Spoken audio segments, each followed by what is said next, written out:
আসসালামু আলাইকুম। শুভ সকালে শুভেচ্ছা রইল সবাইকে। আর এই আটাটা দেখানোর উদ্দেশ্য এটা হচ্ছে, আমাদের এক ভাবি আছে, তাপসী ভাবি। তা ওনার হাজব্যান্ড জব করে আপনার পুলিশে। তা উনি রেশন উঠিয়েছে, তা আমাকে বললো, ভাবি তোমার কোনো কিছু কিনা লাগবে না, তোমাকে আমি দিয়ে যাবো। তা উনি 2.5 কেজি আটা, মসুর ডাল, মানে দেশি যে ছোটো মসুর ডালটা আছে, লাল চিনি, তার সাথে উনি বাড়িতে গেছিলো ভাইয়া, তো ওখান থেকে মাটি নিচে আলু নিয়ে আসছে, আর হচ্ছে কুড়ি পিঠা বানিয়ে নিয়ে আসছে। তা এই আটাটা এখান থেকে আমি এদিনকে একটু আমি মানে আমার আটা শর্ট পড়ছে এর জন্য কেটে এখান থেকে আমি কিছুটা আটা নিয়ে আমি রুটি বানিয়েছিলাম। আর এখানে হচ্ছে এই সিম, লাল সিম, আসলে এই সিমটার নাম আমি জানি না কি। আর এখানে কাঁচামরিচ আছে, এখানে আছে টমেটো আছে, আলু দিয়ে কাঁচামরিচের একটা আর ভাজি করব। আর প্রতিদিন যদি একই রেসিপি দিই, দেখা যাচ্ছে যে আপনার ফেসবুক কপিরাইটার ধরিয়ে দিচ্ছে এরকম। ঠিক আছে।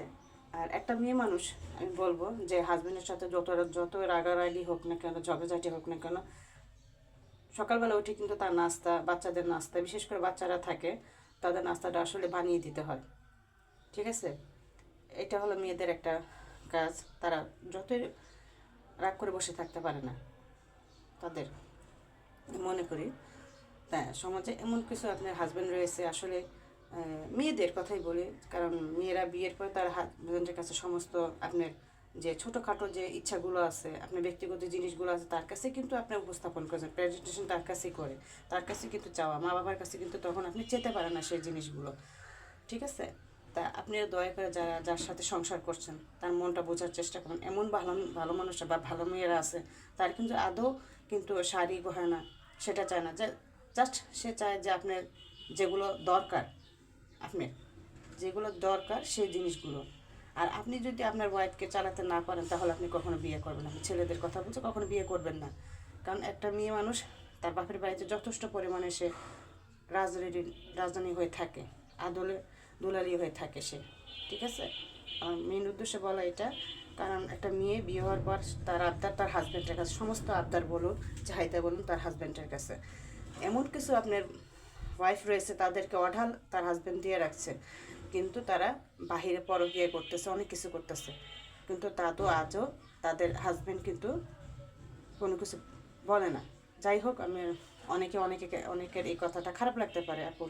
আচ্ছা, খারাপের দিকে নেবেন না, এটা হলো বাস্তব। একটা মেয়ে মানুষের জীবনটা আছে অনেক কষ্টে যায়।